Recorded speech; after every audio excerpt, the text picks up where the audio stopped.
புள்ளி விவரத்துடன் வெளியான ஆதாரம். ஸ்டாலின் கனவிலும் நினைக்காத திருப்பம். மொத்தமும் போச்சே. பெரும் எதிர்பார்ப்புக்கு மத்தியில் மத்திய அரசு 2026-2027 ஆண்டுக்கான பட்ஜெட்டை மத்திய நிதியமைச்சர் நிர்மலா சீதாராமன் தாக்கல் செய்தார். மத்திய அரசு அறிவித்த பட்ஜெட்டானது தமிழ்நாட்டை இந்தியாவின் அடுத்த வளர்ச்சி இயந்திரமாக மாற்றும் வகையில் ஏற்படுத்தியதாக கூறப்படுகிறது.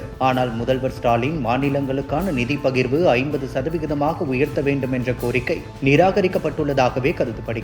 மத்திய அரசு பொறுத்தவரை மாநிலங்களுக்கான நிதி பகிர்வு 41 விழுக்காடாகவே தொடரும் என அறிவித்த நிலையில் திமுக இதை வைத்தே அரசியல் செய்தது. தற்போது மத்திய அரசு மொத்த விவரத்தையும் வெளியிட்டு திமுகவை அடக்கி வைத்துள்ளது. இந்தியாவில் மத்திய அரசு வசூலிக்கும் வரிகளில் மாநிலங்களுக்கு எவ்வளவு பங்கு வழங்கப்பட வேண்டும் என்பதை முடிவு செய்வது நிதி ஆணையத்தின் முக்கிய பணி. இந்த வரி பங்கீடுதான் மாநில அரசுகளின் வளர்ச்சி திட்டங்கள், நலத்திட்டங்கள், அடிப்படை வசதிகளை தீர்மானிக்கும் முக்கிய காரணமாக உள்ளது. காங்கிரஸ் கட்சி தலைமைகள் ஐக்கிய முற்போக்கு கூட்டணியின் போது 13வது நிதி ஆணை காலத்தில் மாநிலங்களுக்கு வழங்கப்பட்ட மொத்த வரி பங்கு 32% மட்டுமே. இதனால் பல மாநிலங்கள் மத்திய அரசின் திட்டங்களையே அதிகமாக சார்ந்திருந்த சூழல் இருந்த நிலையில் மாற்றும் வகையில் 14வது நிதி ஆணையத்தில் மாநிலங்களுக்கு வழங்கப்படும் வரி 42% உயர்த்தப்பட்டது. பின்னர் 15வது நிதி ஆணையம் தேசிய ஜனநாயக கூட்டணியின் போது அமைக்கப்பட்டது. மாநிலங்களுக்கான வரி பங்கு 41% நிர்ணயிக்கப்பட்டது. 1% குறைப்புக்கான காரணம் ஜம்மு அண்ட் காஷ்மீர் மற்றும் லடாக் ஆகிய புதிய மத்திய ஆட்சி பகுதிகளுக்கான நிதி தேவைக்காக செய்யப்பட்டது. மாநிலங்களின் உரிமைகளை குறைக்கும் நோக்கம் இதில் இல்லை என மத்திய அரசு தெளிவுபடுத்தியது. இந்த நிலையில் 2026 முதல் 2031 வரை செயல்படும் 16வது நிதி ஆணையமும் மாநிலங்களுக்கு 41% வரி பங்கையே தொடர வைத்துள்ளது. ஆனால் ஒரு முக்கிய காரணமாக மாற்றம் செய்யப்பட்டுள்ளது.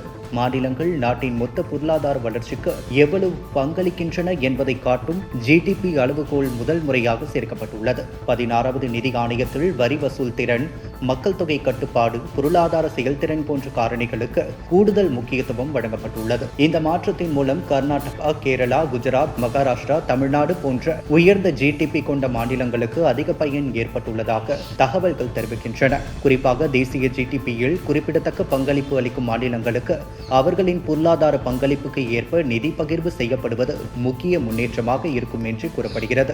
அதே நேரத்தில் உத்தரப்பிரதேசம், பீகார், ராஜஸ்தான், மத்திய பிரதேசம் போன்ற பெரிய மக்கள் தொகை கொண்ட மாநிலங்களுக்கும் தேவையான பாதுகாப்பு தொடர்கிறது. அதாவது ஏழை மாநிலங்கள் புறக்கணிக்கப்படாமல் வளர்ச்சியடைந்த மாநிலங்களுக்கும் நியாயம் கிடைக்கும் வகையில் சமநிலையோடு இந்த முன்னெடுப்பு மத்திய அரசு எடுத்துள்ளது. மொத்தத்தில் 13வது நிதி ஆணையத்திலிருந்து 16வது நிதி ஆணையம் வரை மாநிலங்களுக்கு வழங்கப்படும் வரி பங்கு கணிசமாக உயர்ந்துள்ளது. இதன் மூலம் மாநில அரசுகள் தங்கள் தேவைகளுக்கு ஏற்ப வளர்ச்சி திட்டங்களை செயல்படுத்த அதிக சுதந்திரம் பெறுகின்றன. இது இந்திய கூட்டாட்சி தத்துவத்தை வலுப்படுத்தும் ஒரு முக்கிய மாற்றமாக அரசியல் மற்றும் பொருளாதார வட்டாரங்களில் பார்க்கப்படுகிறது.